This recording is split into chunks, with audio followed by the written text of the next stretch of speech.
What's up, Dragon Ball fam? It's your boy Eddie Sandler coming at you live today with another video. This time we are going to be discussing the state of yellow. So, a lot of players, I guess we could get right into the next slide, right? A lot of players have been asking me, why do I only think Trunks is the only playable yellow deck? Well, that's not true. I know Trunks is the best yellow deck in the format. Post, let me just say in the format. I had to catch myself. Yeah, but there are other yellow decks, right? And let's talk about them. Right now, we're gonna talk about these two in pairs of two. We're gonna start off with the reboot starter deck, Great Ape Goku, along with the Bardock True, fan favorite deck. The leader finally rebooted. We have the Gotenks leader. We have the Zamasu Goku Black Rose leader, the Shenron leader, as well as the Trunks Vegeta leader. So the first two we're going to start talking about are going to be the reboot starter deck, Great Ape Goku, yellow leader, as well as the yellow Bardock Screw leader. So these are two fan favorite remade decks, right? I know a lot of you people know that I really am not a huge fan of the reboot starter deck Goku. Not because the deck is bad, but I feel like it's a Dollar Tree version of like Trunks. Like Trunks is everything the reboot starter deck Great Ape Goku wants to do. The only benefit that sorry for my daughter screaming in the background. She's watching her Disney movies. But the only thing that the Great Ape reboot starter that Goku has is literally, I guess, the line of unison. But then at the same time, you can do the same thing with Trunks, right? Trunks has also access to unison. But yeah, I just don't see it. The only other thing I can possibly see that this has is a Z leader, where Trunks does not yet. Um, Same thing with the Bardock, right? Bardock, I feel like it's there. It has everything it needs, but I feel like it needs hint hint if anyone's listening, a TP that says, hey, a yellow TP, when you play this card, all of your Bardock crew cards gain barrier. Or at least all of your Bardock crew cards cost 3 or less gain barrier. Once it gains that, I feel like this deck will be good to go and it'll be just fire right out the gate, right? But right now the issue I have with the deck is because I went back and playtested it again and I found the deck is a lot more broken than I thought it was originally. Because there's certain plays that you can do with this actual deck that you don't need to wait until turn three, which I thought you had to wait till turn three. It's not until I went back and played it again, like, yo, I'm tripping. But the reason why I stopped playing it is because even though I found a faster way to aggress with the deck, I still ended up facing the same problems where I was vulnerable to mass board destruction because none of your guys have barrier. You see what I'm saying? And I know a lot of you guys are gonna say, hey, just play Ox King, play Ox King. Don't forget, your deck is really, really tight in sense of you want to play as much Bardock crew cards as possible in order to gain your abilities and consistently awaken on turn two, on your second turn. Consistently. Um, so with that being said, you're gonna say, yeah, Eddie, I feel you, bro. But check this out. You're not able to play Trunks in the Zenkai Cup format, but you can play the reboot starter deck, Great Ape Goku, and the Bardock leader. I would say, even though that's the case, because Trunks is not legal in the Zenkai Cup format, I still wouldn't play these two decks. Instead of these two decks, I would play these two decks. Not even trolling you. I feel like these two decks provide you the best weapon, right? In order to house yellow dot best.cards.com in these decks, right? You have the Gotenks leader, the yellow Gotenks leader, as well as the Zamasu, and when you awaken to the Goku Rose Black on the other side. These two provide you a plethora of ways to draw cards, as well as the actual Gotenks leader itself for Zenkai. This is specifically for Zenkai Cup, right? If I was playing a regular format, I wouldn't consider these, but these are specifically for Zenkai Cup.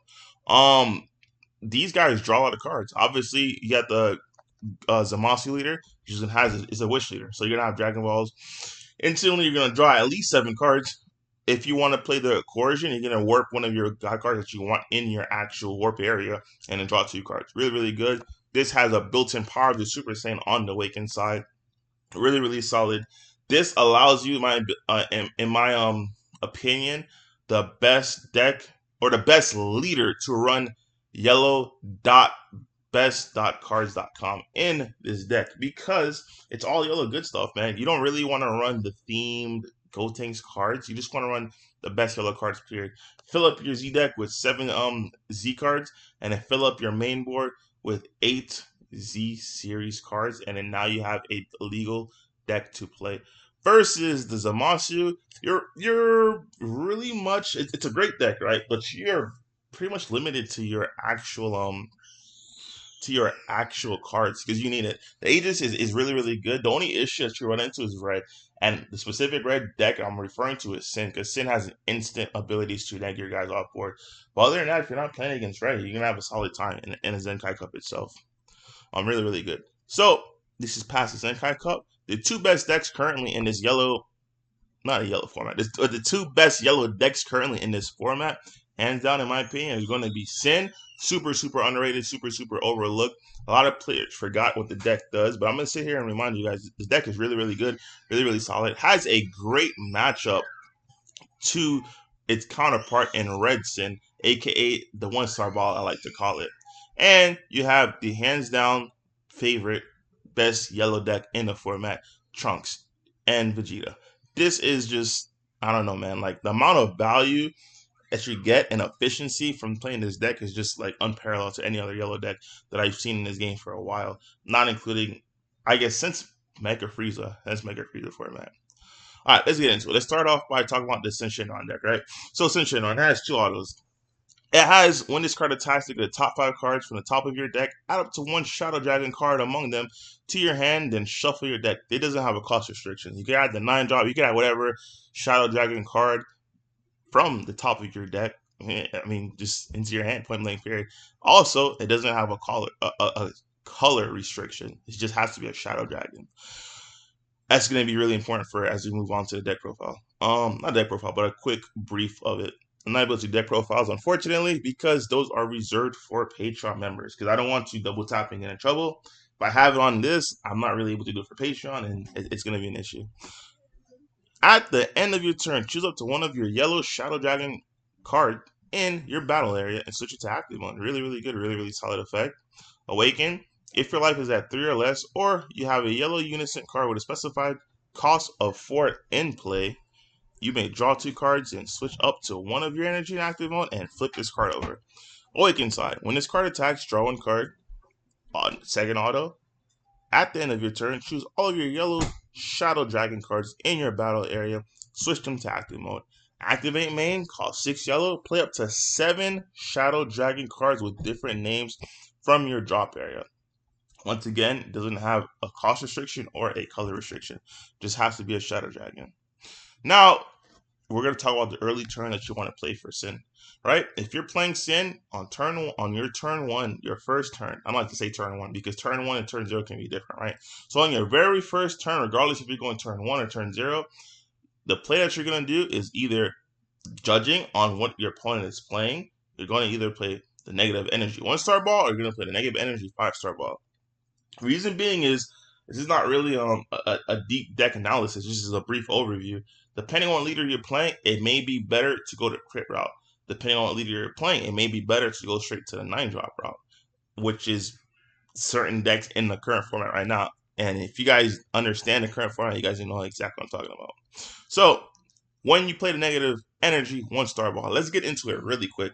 Both of these have the same first effect where this card can't be affected. This card can't attack, and it can't be affected by any of your opponent's skills, right? Any of your opponent's skills, that's not including counterplay. Counterplay is the only thing that can hit it because it's technically not in play yet. And if the card's not in play yet, it's permanent, it's not live. But once this card hits, there's no counterplay, such as God Sealing, such as anything like that, it's fine. Once it's in play, cards like, I don't know, like, well, you can't even use Yamcha on this, but other cards that have like a counterplay that an auto doesn't affect this card. So, activate main. If your leader is a Shadow Dragon card and you place this card in its owner's drop area, choose up to 1 Sin Shenron card with an energy cost between 2 and 4 in your deck or your hand, play it, then shuffle your deck if you look through it.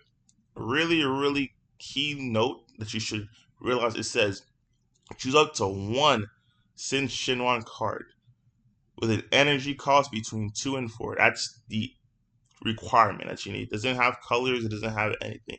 Just one Shenron card between 2 and 4. So, moving on to the next slide, you'll see we have a new player that you can add, which is the 4-drop from the 1-star ball deck itself. Yes, Sin Shenron Dread Destroyer. You can play this in your Sin Shenron deck. It's going to make more sense once I get into what you're wanting to do nowadays playing Sin Shenron. So this is an option that you could go into, play this straight, or you can go into the traditional route, which is play the Sin Shenron Shadow Dragon Leader, which is going to stun your opponent's leader 9 out of 10 times. You can do battle cards too, but 9 out of 10 times it's going to stun your opponent's leader. And from the Sin Shenron Shadow Dragon Leader, I didn't even know that was his name. It's called a Shadow Dragon Leader. That's wild. But from that card, you can go straight to the Sin Shenron Destruction Incarnate. Really, really good card, really, really powerful. Everyone knows what it does by now. But if you don't know what it does by now, it's a blocker revenge card. When you play a card, I'll just read it verbatim. When your opponent plays a card, you may choose that battle card, ignoring barrier. Really huge. Ignoring barrier and negate its skills for the turn. This is not a once per turn effect. Really, really huge if you don't know what this does. When this card is removed from your battle area by your opponent's skill or KO, draw 2 cards and play up to 1 negative energy 1-star ball from your drop area. So you just replay this guy. Really good, really good, really, really viable. So the next card that you could have played if you did not play the negative energy 1-star ball would be the negative energy 5-star ball. Because let's say you're going against a card, something like red, right? And you want to not give them cards, but you want to instead aggressive for critical. Because the reason being is that your lead on the unawakened side will restand your critical attacker, and red doesn't really have a way to out it unless you're playing Sin. But if you're playing something like Pan, you're playing something like Gogeta. Not when I say Gogeta, I'm talking about the SS4 Goku and SS4 Vegeta in it together. Playing it against a deck like that have no way to really take this out efficiently. They can play the SS4 Vegeta at negative 15, but realistically speaking, they don't want to do that. They would rather play cards that advance their game state and progress their hand. You would play this, the negative energy 5-star ball. So, same first permanent, so I'm not going to reread it. As this activate main, if your leader is a Shadow Dragon card and you place this card in its owner's drop area, choose up to 1 raised Shenron card with an energy cost of 2 in your deck or your hand, play it, and then shuffle your deck if you look through it. So, the play you would want to do, this is a line of play that you would want to do if you're playing this. You would play this guy because it doesn't cost an energy like the other one does. It's 100% free. So you'd most likely play this guy. You would attack with it. It's your choice now, depending on what your strategy is versus what deck you're playing. This is the issue with Sin that a lot of players get in trouble when they play this deck. The things are not just textbook, this is your turn 1, this is your turn 2 play, which I'm going to get into that in a little bit. So after you do this, since you did not pay energy like you did for this negative energy 1-star ball, you're going to have an energy open. And that 1 energy open that you have is going to go straight to the Omega Shenron Allies Absorb. Now, for the Omega Shenron Allies Absorb, if you're trying to go a critical route and that's your intention, you can just warp this bad boy, go into it again, and then swing for critical. You see what I'm saying? Or if that's not your intention, you can warp cards such as the Oceanus Barrier because you're going against the Red Sin Mirror Match, right? In the Red Sin Mirror Match, they have a card that's 2 or lower.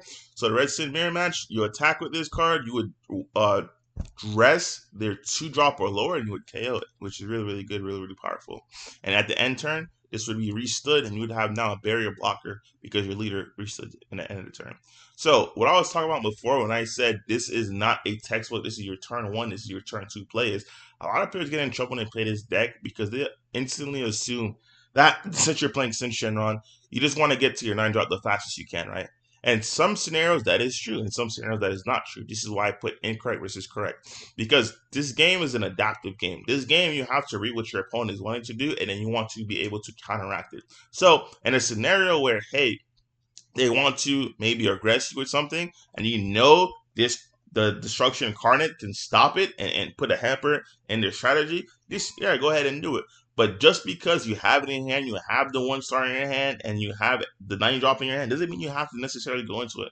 Sometimes this is your turn. This is the play that you want to do on your turn 2, because this provides you access to things that this Destruction Incarnate does not provide you. Another incorrect line of play that I see is a lot of players are trying to still I guess survive till turn 6 in order to top 6 and use this ability. This ability is good in some strategies, but once again, not every deck, not every match you play that is your win con, right? Not every match you play you're wanting to go to your turn 6 in order to get this off, and then in order to sell Xeno in order to go for a game. Sometimes you may want to just aggress them now, because now that you have cards such as Oolong, such as this Piccolo Secret Rare, you may be able to get them down way earlier than you thought you would, because instead of going the traditional 9-drop route, you went the Rage route. So you swung with Rage, cool, they took a life because it's 15 to 10, they don't want to waste one of their super combos. Now you played Omega, now your Omegas are critical, cool, so now they're at 6, then you swung with your leader, okay, cool, now they're at 5, so next turn, you keep swinging, you put them down to 3, so now they're down to 3, and now you have a triple strike. So at this triple strike range, since you have it on your turn 4ish, you're still not awakened because you want to save your awaken. Unless you're getting super aggressively rushed down, you want to save your awaken. The reason being is after you play this, you want to follow this up, bad boy up with a cooler. The cooler combined with this card is usually going to be 9 out of 10 times going to be game over, depending on what color you're playing. Once again, if you're playing against yellow, obviously be careful. But if you're playing against a color such as like blue, such as red, yeah, if you swing with this and you're playing against red, they let that one open for violent rays, and then you cooler, it's going to be game over because you're going to dump on this bad boy, and it's going to be GG, no re from there. And now you have access to cards such as your Piccolo and Son Gohan, New Fallen Might. You're gonna be like, yeah, but Cell is a super better finisher. Yes, correct. But one problem that the Sin leader has is that it's super vulnerable to early aggression. But if you can survive that early aggression and bring it to a later game, more likely turn 4 now, you don't really want it to go to turn 6, but you can bring it to turn 6. But if you want to win at turn 4, this is the prime way to do it. Following cooler after you attack with just triple strike. It even says winner. You guys know I play common cards, but there's a reason I put this in there to emphasize the fact that it's a triple strike, that even Bandai said, look, winner, this is how you win the game. Cool. So now we saved the best for last, right? They're going to talk about Trunks.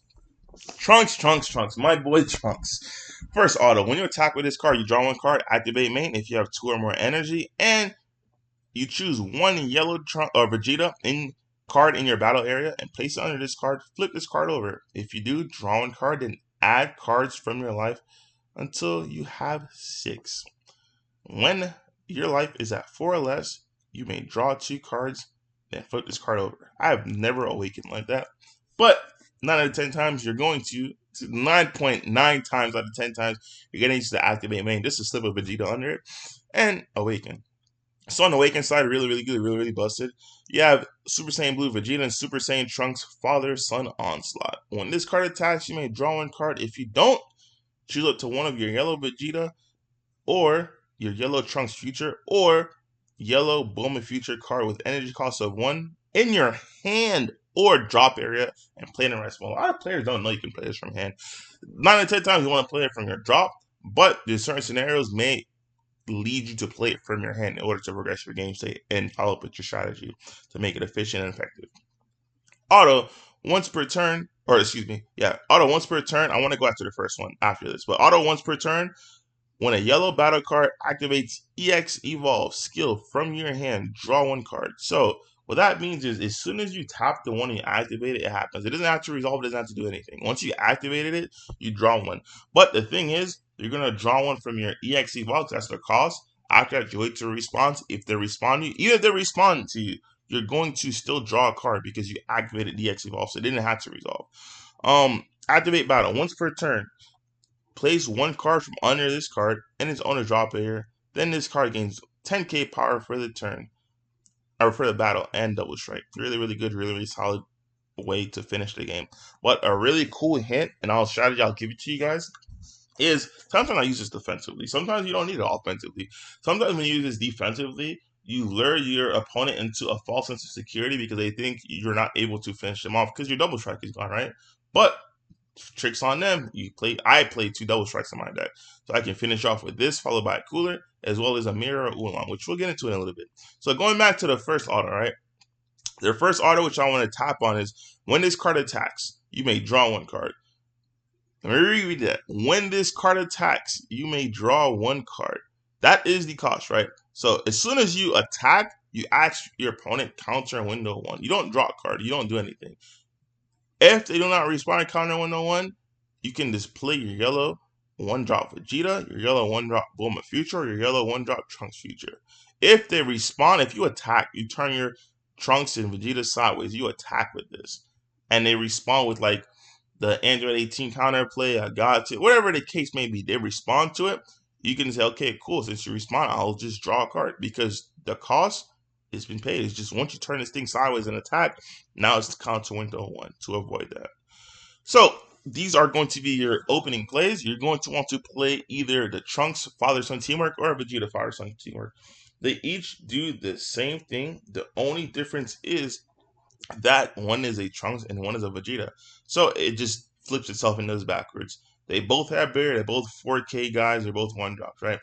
They both have the same auto. If your leader card is a yellow Trunks Future card, when you play this card, choose one. The first one's the same, draw one. The second one is the same, minus you just replace the name, vice versa.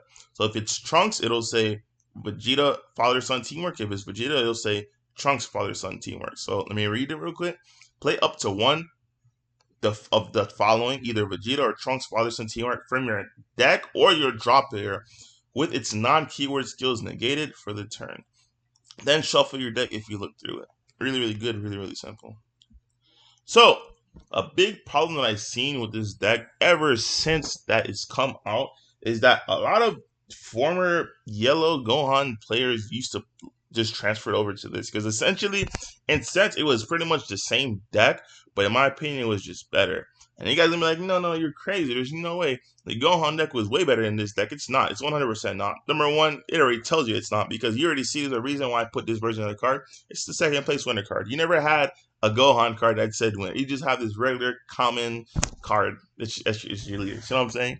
But that's a joke. But for real, in all honesty speaking, is the issue with the Gohan, the only things that you could argue that, hey, the Gohan deck was better was that can play blue, yellow, had all this, had all that. But that wasn't your cards. That wasn't in your archetype. That was just yellow generic cards.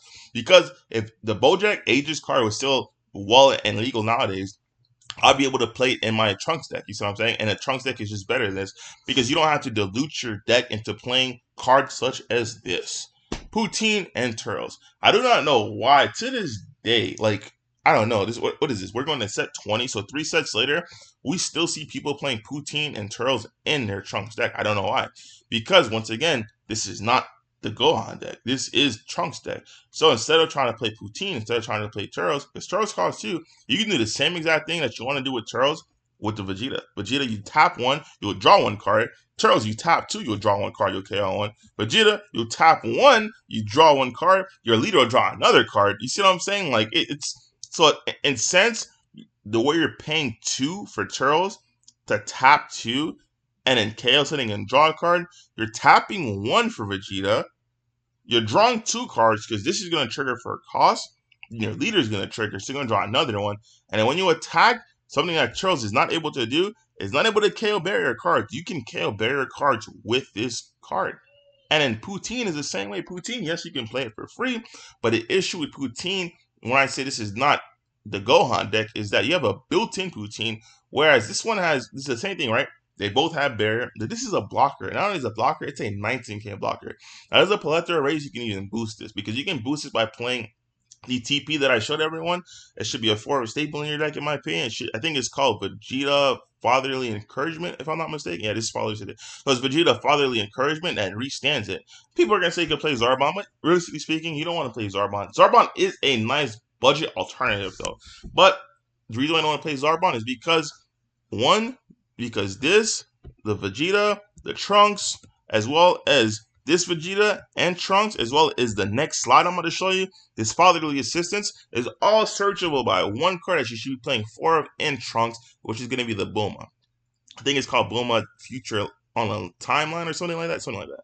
But anyways, that brings us to our next slide. Incorrect versus correct. You should not be playing Krillin and moments before a comeback over Super Saiyan Blue Vegeta Fatherly Assistance. He's even looking at you like, bro, I appreciate the assist, but man, I'm getting thrashed, bro. My head's about to get bashed in. Just go ahead and use Vegeta. It's literally telling you to stop playing him.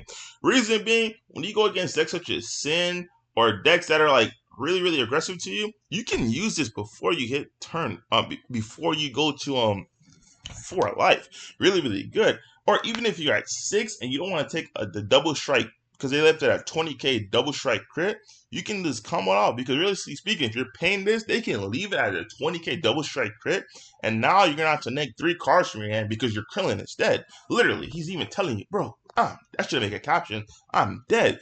Versus you're playing this fatherly assistance, it makes it 20k, and now you just combo one of your Trunks or one of your Vegetas in your drop. Realistically speaking, it's going to be the Trunks because you need the Vegeta to put the Vegeta under your leader in order to awaken next turn. So you just combo off the Trunks and you're still in there like silverware. This is your Z energy, and then the actual one drop Trunks will be your in your drop, so you can play it the next turn. See what I'm saying? It's things like that that make a really huge difference. Not only that, one point I also forgot to mention, if you're in a really competitive type event such as nationals or something like that, right? If you have both, you're gonna say, Eddie, yeah, but it's busted. I have to play around both.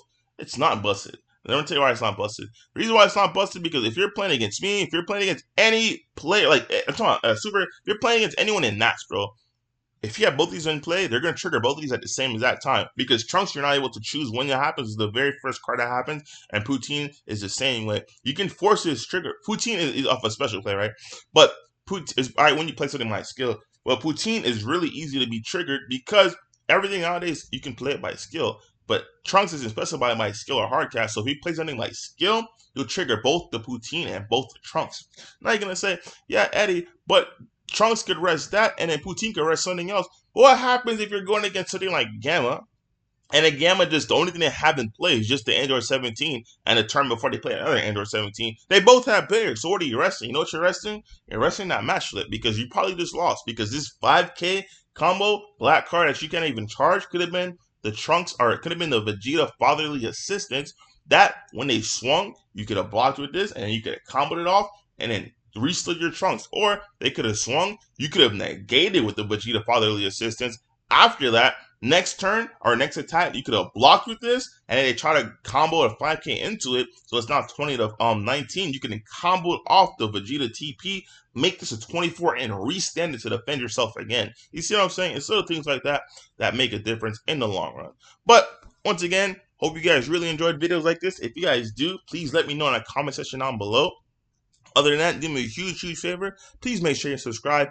Hit that notification bell and click all so you can be notified for all of our latest up-to-date Dragon Ball content information. With that being said, hope you guys enjoyed, and we will see you guys next time. Be safe, guys.